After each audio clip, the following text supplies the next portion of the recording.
Jennifer, welcome to Ward 11. Good to be here. Well, it's nice to have you with us. There's been a lot written over the years about the power of having a vision, that companies and organizations that have a really clear, motivating, aspirational vision go on to have a lot more success. What is your vision for the city of Toronto? My vision for this city draws a little on the past.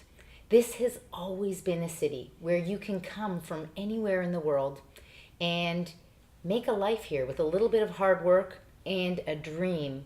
You can become a part of this city. So my aspiration is to make a city that is going to be inclusive and green and a place where everyone has access to the housing that they need to thrive. That's the opportunity that's before us today. I love the concept of best practices. Now, Jack Welch calls them legitimate plagiarism, but he's not talking about stealing patents or music scores. He's talking about taking the best ideas that are in the public realm and bringing them into your company, your organization, and using them to your advantages. You have traveled so broadly internationally. You've spoken at the world's great cities. What best practices do you think you could bring to Toronto? Well, this is like you're singing my song here, because my planning in this city and in all of the work that I've done has always been about figuring out who's on the cutting edge of practice and then taking that cutting edge practice and implementing it in a new context. The challenge we face right now is that we're doing a lot of studying, piloting, when in reality, we can just embrace those ideas that have already been tried, true, and are tested in other cities, and we can bring them into our city and transform our city. Whether it's housing or transit or how people get around, we can transform all these parts of our city just by getting it done.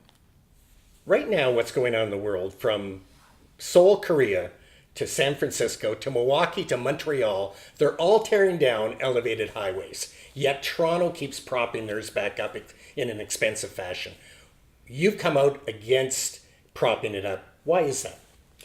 Well, sometimes you need to take the bull by the horns, and this is a problem that right now we've just been punting and punting down the field. Expensive punts. It's very expensive to build infrastructure in the sky.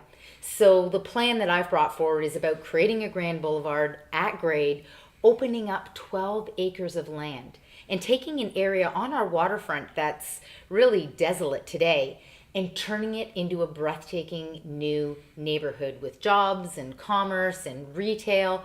We can do that, but not if we keep that infrastructure in the sky. And the added benefit is that it's $500 million less expensive with a shorter construction period to just tear it down and build out a new neighborhood.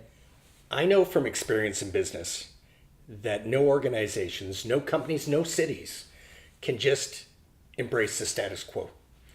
The world changes constantly, and you have to keep up.